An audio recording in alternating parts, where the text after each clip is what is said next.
Panem natin na ngayon, napakaswerte natin. At siya ang isa sa mga congressmen na may kopya nitong Cabral Files, At binigyan niya tayo ng oras ngayong umaga. Si Batangas, First District, Congressman Leandro Leviste. Good morning, Congressman Lian. Magandang umaga po, sir. Thank you very much for your time. Congressman Lian, kasama natin nga pala si Miss Relza Magsumbol ngayon. Miss, Sir, pakipaliwanag nga, ano ba itong Cabral Files? Ano ito? Listahan ng mga mangbabatas kanyo, tsaka mga cabinet members na binibigyan ng budget, parang pork barrel, taon-taon? Opo, kasi meron over 721 billion pesos in the 2025 National Expenditure Program na may mahigit 17,000 line items na akala natin noon ang DPWH engineers ang gumagawa, pero ang lumalabas pala, bawat isa sa mga proyektong ito ay may mga proponent na nakasulat sa listahan ni Yusek Cabral. Ang mga district congressman, ina-assume naman natin meron naman mga project kasi sila ang mga representante ng kanilang distrito. 400 billion ang para sa district congressmen. Pero yung labis dyan na 320 billion ay may extra para sa district rep, may party list, may senator, pero meron din mga cabinet members, undersecretaries, pati mga pribadong individual. Okay. At saan napupunta ito? Mga lump sum ito? Lump sums? Bawat proyekto po ay line item sa budget. At sa files po ni Yusek Cabral, may note kung sino yung nagpabigay nito sa DPWH. So, would you say that there is nothing illegal about this or ano? In itself, it's not naman illegal to propose a project, but it is contrary to the representation of DPWH that walang mga politiko na involved sa making ng kanilang NEP. Pero yung legality is pag malink yung proponent sa contractor na nakakakuha ng proyekto, minsan yung proponent mismo yung contractor, minsan kaibigan. At ito ay pwedeng gamitin ng ICI o ombudsman para sa kanilang mga investigasyon. Ako po ay bumisita sa ICI noong Nobyembre para ipakita ito sa kanila. At sinabi nila, noon lang nila nakita at useful po ito para sa kanilang investigasyon. Kasi meron nga silang mga tinitignan, mga flood control projects. Hindi naman nila alam sino yung proponent. Kaya contractor lang nakuhuli. Hindi po yung nagpapondo ng proyekto. Oo. Tapos, yung nakikita nilang mga proyekto na yon, may mga anomalya. Lahat po ng proyekto may proponent. Kaya yung mga proyekto na may anomalya, noon hindi alam ng ICI sino yung proponent. Pero matapos nating ni-reveal na may ganitong listahan, ibinigay ng ombudsman yung listahan ng DPWH sa ombudsman para kasama na rin sa investigasyon nila yung nag-propose sa budget ng proyekto. 17,000 line items ito, no? Sa 2025 national budget alone, So, bakit nasangkot? Bakit may mga proponents din na cabinet members? Ano ang papel naman nila ron sa mga ganyang flood controls or other public works projects if they are not involved directly with the DPWH? Like, for instance, at that time, si Manuel Bonoan ang secretary, and before him, yung naging senador, si Mark Villar. So, bakit ganun? May mga ibang cabinet members. Hindi lang po cabinet member, pati undersecretary. At doon mo makikita sino yung malapit sa nagde-decide ng budget allocation. Dahil hindi naman po dahil expert ang mga cabinet members na ito o undersecretary sa flood control location naging nangyari po, nagbibigay ka na lang ng alokasyon sa iyong mga kaibigan. So itong mga secretaries nito, ano mga departamento nila? Ay sir, sinabi ko, hahayaan ko muna kay Sec Vince na ilabas kasi yung nilabas na namin, question pa na hanggat hindi i-authenticate ng DPWH, hindi ito totoo. Lalong-lalo bang dapat na lang na hayaan natin ang DPWH maglabas. Dahil baka masasayang pa yung file kung paglabas natin, ka-questionin lang. Mas mabuti, ilabas ng DPWH para walang magdududa. Pero maaasahan ba si Secretary Vince Dizon na ilabas ito? Kasi he has been, dati madaling ma-contact si Secretary Dizon for interview sa media. Pero ngayon, ayaw, tinatanggihan niya lahat ng media interviews ngayon. Nagtatago siya. That's useful to know, sir, ha? Ano ba yung ginawa niyo to contact him? Sa ano niya, sa kanyang mobile. Yung usual. Ngayon po, mahirap. Oo. So, hindi siya Opo. ma-interview. Kasi actually, Lahat nung Sunday pa, tinatanggihan. nag-post ako sa Facebook na ilalabas ko basta may go signal si Sec Vince. Aha. Nagtataka po ako bakit hindi man lang siya nag-message sa akin na go or not go. Parang nagde-decision pa kung anong sabihin. Aha.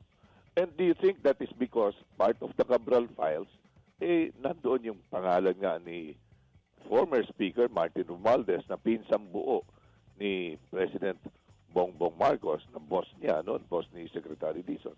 At nandun yung lumalabas, nandun din yung pangalan ni Congressman Ilocos Norte, Sandro Marcos, anak na panganay ni President. Actually, sir, hindi naman surprising sa taong bayan na lahat naman congressman, lalo na para sa mga kanilang distrito, Yes. ay may mga projects. Aha. Kasi trabaho yan ng representative ng isang distrito. Yes. Although, surprising na nasa NEP pa lang siya.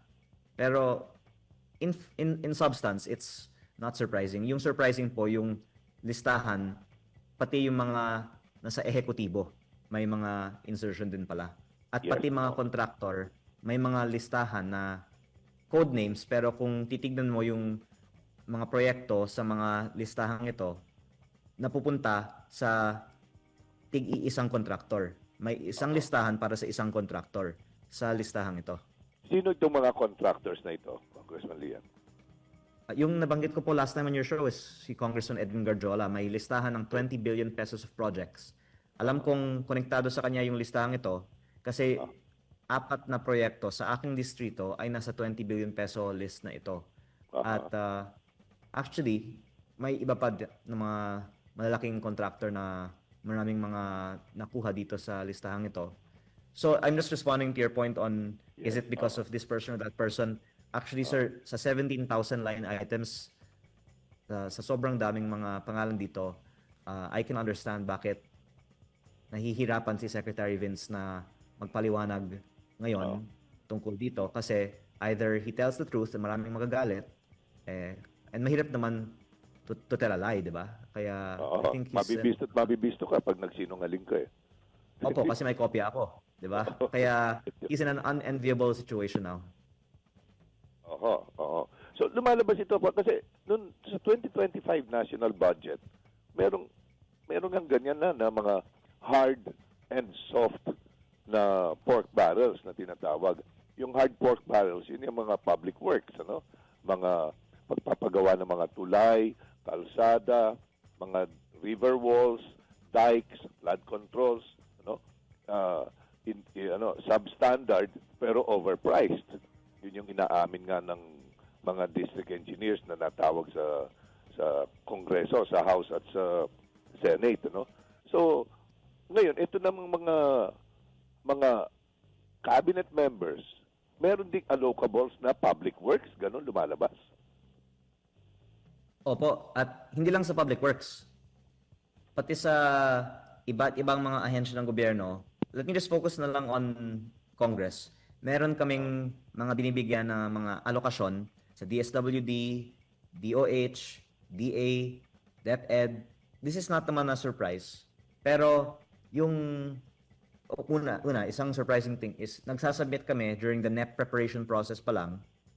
So may paper trail, ano yung isinusumite ng bawat isa. At pangalawa, may extra na binibigay pag palapit ng budget. And yung isang na-share ko po sa ating press briefing kahapon ay nung September 30, tinawagan ako ng isang staff ng Kongreso at sinabi na magkita kami sa lounge. At may papel siya na may 151 million pesos of budget items na sinabi niya sa akin kung this is your incentive. At ito po ay 1 week before the budget, kaya parang understood na ano yung incentive for what ito. At ikinalulungkot ko po na imbes na magdebate kami tungkol sa mga mahahalagang issue sa budget, ang kalakaran pala ay bigayan na lang ng mga incentives para tumahimik na lang ang mga katulad ko. At ako po ay hindi din tumatanggap ng hindi lang sweldo ko, pati nasabi ko noon, office budget ko. Oo. Pwede ko po bang ibunyag ito, sir, sa inyong Yeah. show? Ito po actually ang Sige, go ahead. bagong ipopost din namin ngayong araw. Oo. Ang Kongreso ay matagal nang ini-question tungkol sa gamit ng MOOE dahil unliquidated ito. Ibig sabihin, pwede mong ibulsa na hindi mo kailangan ipaliwanag kung saan mo ginamit. Only by certification ginagamit mo para sa travel, communication, representation. At sa National Expenditure Program, ito po ay 18 or 17 billion pesos. At during the House debates, inamendahan ito with an additional 10.5 billion pesos. Kaya naging 28 billion pesos ang budget ng House without any debate. There was no explanation where the 10.5 billion pesos will go. 7.8 billion of that additional fund will go to MOOE. But Maintenance how the of MOOE is operations used and is not explained. overhead expenses, MOOE, no? Yes, sir. And how it is used is not liquidated. At kaya ko po ito binabanggit in relation to the topic of incentives. Ang lumalabas, sir, parang yun din yung incentive para aprubahan yung budget. Dahil walang nag-question eh. At on the day of the budget approval, I'm told, because I don't accept it, so hindi na rin ako nila sinasabihan, may bigayan ng incentives. So, cash on ang Monday nangyayari is rito. the Cash incentive. approval of the BICAM ratification of the 2026 budget. And parang kulang ang quorum to approve the budget. So para nagkakaroon ng quorum, meron daw mga bigayan ng incentives coinciding with the budget approval. Tigma At magkano? ito po ay supposedly funded by the MOOE. Tigma magkano itong incentive dito? May parang flat rate? May pare-parehong halaga?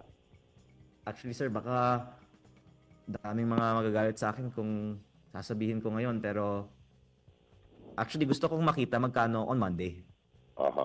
May pasok kayo on Monday, no? Yun na yung ratification day ng both Senate and House of Representatives. By the way, sir, nung pupunta ako sa Committee on Accounts, ayaw nilang sagutin ako. Pero una, miyembro ako ng Kongreso. Dapat may share ako dyan. Pero alam nila kasi hindi ko kukunin. Gusto ko lang malaman. At actually, sir, nung kina-question ko yung topic na to, parang even more than DPWH, ito yung parang very closely guarded secret ng House. And I'm thankful that there's a show like yours where I can share this revelation na may ganitong fund na walang liquidation na itinaas pa ng Kongreso para sa sarili ang budget ng 10.5 billion pesos na ang bigayan ng incentives is on the day of the budget approval. Nangyari na rin ito for 2026 national budget, for next year. Nangyari rin yan nung very late in 2024 for the 2025 national budget na sa BICAM, mahigit doble pa nga nangyari sa House of Representatives. Yung original na budget ng House of Representatives noon was 16.5 billion. Tapos dinagdagan ng halos 18 billion, 17.5 up to 18 billion. Kaya mahigit doble ang naganap noon sa 2025 national budget. Yung sa Senado naman, dinagdagan ng 1.5 billion.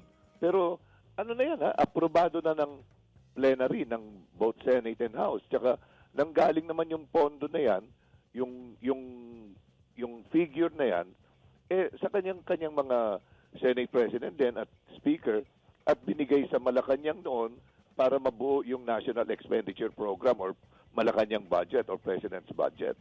May original Yes. na halaga, tapos dinagdagan pa nung BICAM. At nung ratification, in-approve na lang. Approve na parang akala natin, approve without thinking, paspasan, yung pala may incentive na sinasabi dyan. Yes, sir. Kasi walang nagka-question, di ba? At Oo. ang tanong, saan napupunta? Dahil walang debate, hindi pinapaliwanag. Pero Oo. nagulat nga ako na on the day of the approval pala may bigayan. Pero hindi lang po ito ang composition ng 18 billion peso MOOE fund na to. Oo. Dahil may ilan mga consultants ng House of Representatives na nakausap ko na nagsabi sa akin, binabayaran sila in cash. Yung isa sinabi, supot. Yung isa sinabi, backpack. Nagbiro, baka yung iba maleta. Pero bakit naman kailangan patago ang form of payment sa ating mga consultants through MOOE, di ba?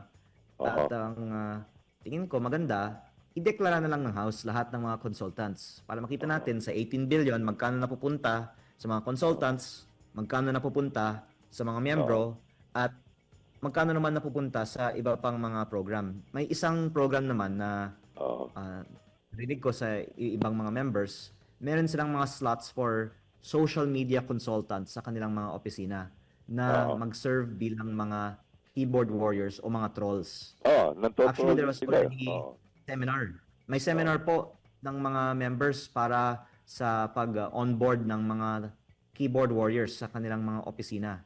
At question ko, kung maganda naman ang programang ito, bakit natin kailangan idaan pa sa secret fund na to? You know, we question the Confidential Intelligence Fund, but this MOOE of the House, 18 billion pesos, is bigger than any confidential intelligence fund in the country. And it appears is used for things that do not want, that are not nice to be publicly disclosed. So, lumalabas ito, na halimbawa, itong MOOE, Maintenance Overhead Operating Expenses, ito, hindi lang para sa mga kuryente, kumbaga, kasi may mga congressman na mas magastos sa kuryente, kumbaga, dahil nag-overnight yung mga trabaho nila ron. Yung staff, halimbawa, yung iba naman halos hindi pumapasok. Tapos yung papel, ganyan, tinta, sa printer, mga ganyan. So, pati dito, sa pala, pambayad sa consultants at sa staff, dito nang gagaling sa MOOE. Yung sweldo po ng regular staff, nasa personal services. Kaya po 28 billion yung proposed budget of which 18 billion is MOOE.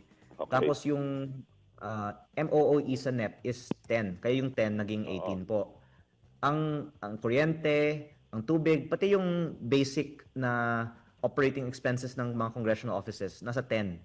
Yung questionable din is kung sabi ng National Expenditure Program, sapat na yung 10, bakit dinagdagan pa ng 7.8 billion? So yung 7.8 billion siguro yung medyo taba, na pwedeng gamitin para sa mga discretionary funds. Okay. Ito yung mas malaki ngayon, lumalabas. Mas malaki. Ito na yung para sa consultants, tsaka yung mga kasama na dyan, yung mga keyboard warriors, or in other words, mga mercenaryong trolls. So, yan na yun. At kung ano pang mga hindi natin alam na gamit. Kasi, muli, dahil walang liquidation, pwede mo lang ibulsa yung fund na to.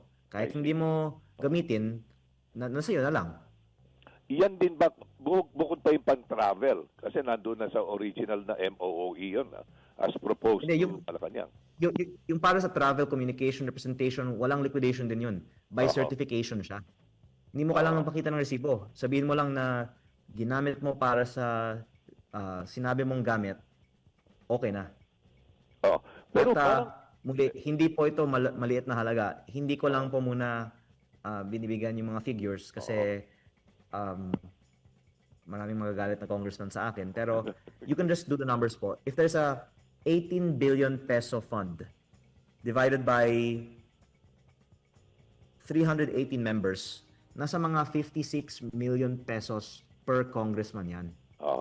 Can you imagine po? This is not salary. This is an extra fund na pwedeng ibulsa of 56 million pesos per congressman. Kaya kailangan, pinakamaganda, as you said, pinapublish dapat yung pangalan ng mga pinagbayaran nito or yung mga expenses. Yes. Ayoko naman magalit sa aking mga kasamahan ko na sinasabi ko na wag nang ibigay ang MOOE na to. Pero bakit Oo. natin kailangan isikreto? Oo. Naging Confidential Intelligence Fund na rin yung MOOE na to, di ba? Pero yung Oo. CIF, ilang bilyon? Ito naman Oo. po, 18 billion. Oo. Oo. At more importantly po, masama na nga yung original MOOE was 10B na hindi niliquidate. Pero itinaas pa ng Kongreso para sa sarili by Oo. 7.8 billion pesos Oo. without any debate. Oo. I-assume natin na yung mga pinagbayaran nito ay legal lahat, no? Consultants. Hindi natin alam kasi walang disclosure. O nga, pero Actually po, palagay based natin on that legal, dapat process, i-disclose. ibulsa mo lang, legal yun. Legal na ibulsa lang kasi hindi mo naman kailangan i-deklara eh. O nga, yun ang masaklap doon. Legal na ibulsa, pero wala sa usapan eh. Kasi may sweldo na ang congressman eh. So Opo. bakit siya magbubulsa ng additional 56 million bawat isa? Opo, tama po. Oo. May legal na siyang sweldo at allowance. So bakit pa siya magbubulsa? Kaya ang ano niya, yung sinasabi niyo na i-disclose kung mga consultants na ito yung listahan mo. Kung merong 10 o 100 o 1,000 consultants, ilagay yung mga pangalan at magkano binayad para ma-check din ng BIR kung nagdeklara ng income naman yung 10, 100 o 1,000 yan. Magandang punto po yan, sir. Diba? Kasi there should be kompleto, paikutin din sa buong government process para makolektahan naman sila ng buwis. Hindi pwedeng lose money ito. Ang mga mamamayan, ordinaryong mamamayan, mula mayaman mahirap, nagbabayad ng buwis. Di po ba? Lahat din Opo. dapat na pating consultants mapagbayad, Opo. di ba? yun lang ang ano eh. Plus yung expenses na sabihin ko, lumipad ako na ganitong ano, dapat i-declare ko yung expense ko na eto ang binili kong airline ticket, whether it's business class or economy, matetrace ngayon nung BIR na, ito bang airline na ito, nagde-declare ba ng totoong income? O sumakay ako sa barkong ito, sumakay ako sa bus na ito, makikita rin naman doon eh. Kasama ko yung staff ko, 6 kami, ganyan. Ano, yung traceable lahat, dapat ganun eh. Di ba? In a transparent situation of government spending, di ba? Opo. And again, the fact that it was approved without debate is, I think, the most questionable part. Uh-huh. And alam niyo, sir, galing ako sa corporate world. Pag may related party transaction ka, the rule of the Securities and Exchange Commission is dapat mas mataas pa ang disclosure requirements.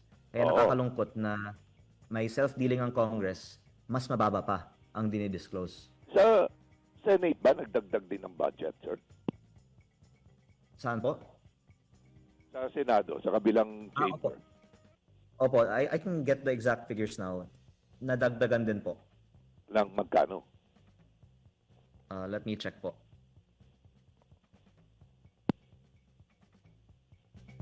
But yeah, this whole MOOE is actually a bigger issue, I think, than even intelligence funds. Ang Senate po ay mga 1 billion ang itinaas. Parang noong 2025, parang last year. Pwede bang sabihin ng mga opisyales na ito, no? Na, halimbawa, yung Senate President ngayon, hindi siya yung Senate President ba nung ginagawa kasi itong budget call, nagsisimula ito, Marso, Abril naging Senate President yung sa ngayon, si Tito Soto, noon lang Agosto, di ba? Tapos, yung House Speaker ngayon, nung Agosto lang din, dahil nag-resign si Speaker. Pwede bang sabihin, kasi hindi nakita ito mga ganitong kailangan expenses, pwede bang ipalusot na ganon? O pero ikaw na nagsabi, sir, taon-taon ito ang ginagawa na tinataas ng budget process. Tsaka dapat alam na ng staff nila, ng mga House and Senate officers, mga nagpapatakbo niyan, yung mga kanilang mga Secretary General, alam na kung ano yung expense ng chamber na yan, di ba? At kung lalaki man, mapo-forecast nila, tumaas ang kahalaga ng tubig, ang kuryente, papel, tinta, lahat yan, mapo-forecast na nila. Sa hanggang dyan na lang kung ano yung sinabmit nila sa Malacanang nung budget call, nung Marso at Abril. Pero ikaw na rin po nag-point out, sir, na parehong bago yung liderato ng Senate and House. Baka pwede din nilang bago yung polisiya sa MOOE. At least ideklara saan ginamit. Kaya I'm bringing this up now because the BICAM approval is on Monday. That I hope the House can explain, which was not explained during the debates, saan mapupunta yung additional 10.5B funds na ito Aha. bago maaprubahan ang BICAM. Aha. Okay. Okay. Can we just go back to the Cabral files naman, sir? So, ayaw magbigay ng pahintulot sa kanyo ni Secretary Vince Dizon na i-release nyo ito dahil ayaw kayong sagutin. Tapos, naibigay nyo po ba yung kopya sa ICI? Pinakita ko po kasi hindi naman nila hiningi at I think na binigay naman na din ng DPWH sa Ombudsman. Si Sec Vince, hinihintayan ko kasi muli, mas maganda para hindi na questionin ng kahit ibang mga government agencies yung files pag manggaling sa DPWH.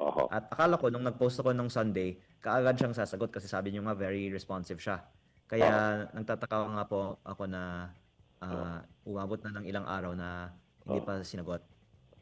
Kasi meron kayong dinisclose na isang Viber text ni bago siya nasawi si Yusek Cabral, Viber text niya sa mga chiefs of staff ng iba't ibang congressman ba ito o pati sa mga sorry, senator? yung pinost ko po na Viber text is with internal sa Congress tungkol sa mga isasabit sa DPWH. May na-report nga kasi si Senator Lacson na si SP Soto ay inalok ni Yusek Cabral ng 500M. Nung Kariri-elect ni pa lang Senator niya bilang Lacson, senador parang at hindi pa siya siyang Senate skandalo. President. Yung lumalabas pala sa Kongreso, hindi siya itiyatago. Bawat congressman may 150M. Yung party list nga po may 160M pa. At ito po ay isinsumite sa June at lumalabas sa NEP sa July. Okay. So itong text na ito ni Yusek Cabral sa mga chiefs of staff. Hindi, yung text na yun po hindi po tungkol kay Yusek Cabral. Yun po ay House budget submissions. Yung sinasabi, ito ang deadline, ito ang ganon, ito ang Opo, ito pero ang email address yun dapat po napadala ang niyo, ganon. importance ng Cabral file kasi nakikita mo, nagsasubmit naman yung mga congressman ng mga project nila, di ba? Okay. Tapos, ibinibigay yan sa DPWH. Naka DPWH yung database, itong building, itong road, itong flood control, sino yung nag-submit. Kasi lahat ng mga project, may nakalistang proponent naman. Okay. So ito, parang may chat group sila, kumbaga ganon. May chat group ng mga chiefs of staff. Ordinary business naman yan sa Congress. Yung questionable lang is, bakit naman itinatanggi sa publiko na may insertion sa NEP? Kasi parang ayaw kasing aminin na may insertion. Kasi pag may insertion, ibig sabihin, alam natin sino yung nagpalagay. Di ba? Sinisekreto kasi ngayon, sino yung nagpalagay ng mga proyekto. Kasi kung substandard, ayaw nila ng accountability. Pati yung sa mga yung substandard, kung public works, yung hard pork barrel, yung mga soft naman, yung nilalagay sa Department of Health na maipit. Tapos AIX naman sa Department of Social Welfare and Development, tapos TUPAD sa Department of Labor. Yung soft naman, sir, parang baliktad kasi yun, gustong-gusto ng mga politiko malaman ng tao galing sa kanila. Di ba naglalagay pa nga sila ng mga tarpaulin?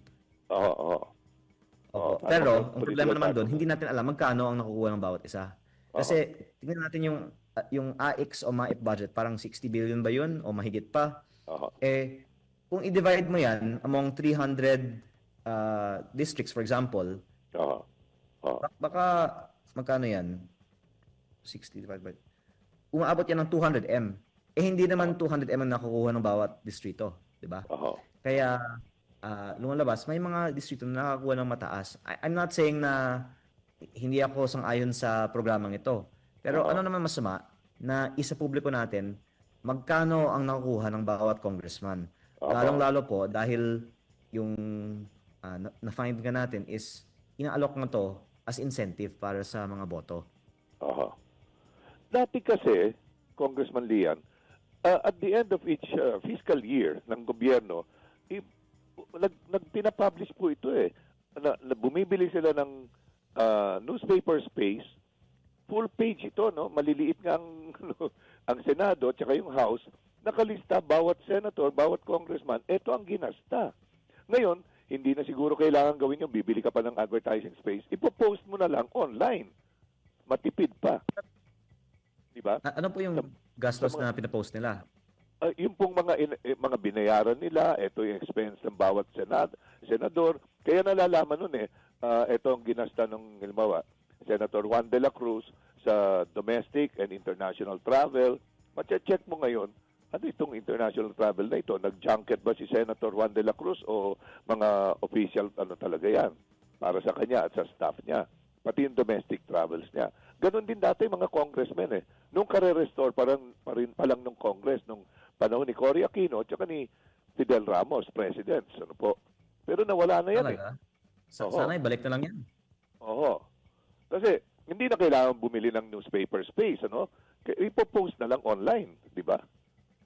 Kaya dati na-scrutinize po ng mamamayan ang gastos ng bawat mambabatas noong 1980s, 1990s. Opo. So ganun po noon. So, ito po nakakapagtaka, bakit pati yung farm-to-market roads under the Department of Agriculture, na may napabalita nga kasi ang budget dito is 1.5 pesos lang per kilometer. May ibang gumagasta ng up to 300 million per kilometer. So halatang binulsa na lang yun. Pero bakit pati Department of Education meron ding parang ganitong ano ito para sa school buildings? Opo, kasi pag hindi natin dinidisclose yung allocation ng budget, you can get away with substandard project and big allocation, di ba? Yes. Pero pag, lalo na yung office budget, kasi syempre, very particular ang mga tao sa kung yung travel expense mo masyadong magastos, kung yung ibang mga meal allowances mo ay unreasonable, it will really stick out. And I suppose that's why the budget has really bloated in recent years because yung sinasabi mong practice nung araw ay hindi na ginagawa ngayon. Ako pinagdudugtang ko lang kasi, Congressman Lian, ewan ko kung tama itong sa pantaha ko. Kasi ang laki ng budget na may allocables din under the Department of Education. And I am assuming ito, sasabihin ng mga mambabatas, congressman or senator, o ito, ipagtayo mo ng mga eskwelahan dito. Kasi kulang na tayo ng 125,000 or 135,000 classrooms. Pero sa buong taong ito, as of November, ang naitayo lang 22 out of 125,000. So ibig sabihin, yung mga nakalaan sa Department of Education, kunwari, ay panggawa ng eskwelahan, pero hindi pala, pambulsa rin pala. Doon nakaparada lang yung pera. Sa ilang mga matitinong congressman, nakapagtayo ng totoong classrooms. Sir, hindi kaya ganon? 22 congressmen or 22 areas lang, baka ilan lang congressman yan, less than 22, dahil sila yung matitino na talagang tinutukan nila na may tayo doon sa lugar nila. Yes, I would like to see a report nga on kung may mga na-disperse na hindi na itayo. Pero yung pagkakaintindi ko, mabagal lang talaga yung implementation. Siguro naman hindi pa na-disperse. Pero kung may na-disperse na hindi na itayo, yun yung nakakatakot. Pero between us, sir, parang hindi naman popular yung classroom as a form of pork barrel Kasi masyadong halata kung gagawin mong substandard, lalo na ginagamit araw-araw at puno ng bata. Kung gusto mo ng pagkakitaan, maliban sa DPWH, maganda yung mga farm-to-market roads, lalo na magagawa ka pa ng mga civil works sa mga liblib na lugar. Pero nakapagtaka lang, bakit pati sa DepEd meron mga bilyon-bilyon pisong allocables. Yun lang, sir. So ano po ang next step nyo rito sa Lunes? Ano po ang plano? Well, I will keep on asking the House to disclose it. Before we vote, there's no reason why they can't answer bakit hindi natin pinapaliwanag saan napupunta ang mga allocables natin, lalo na yung 28 billion peso budget ng House of Representatives. Okay. Sige, tututok po kami sa Lunes. In the meantime, thank you very much for your time, Congressman Lian, for explaining to the people and to our listeners. Thank you po. God bless and mabuhay po kayo, sir.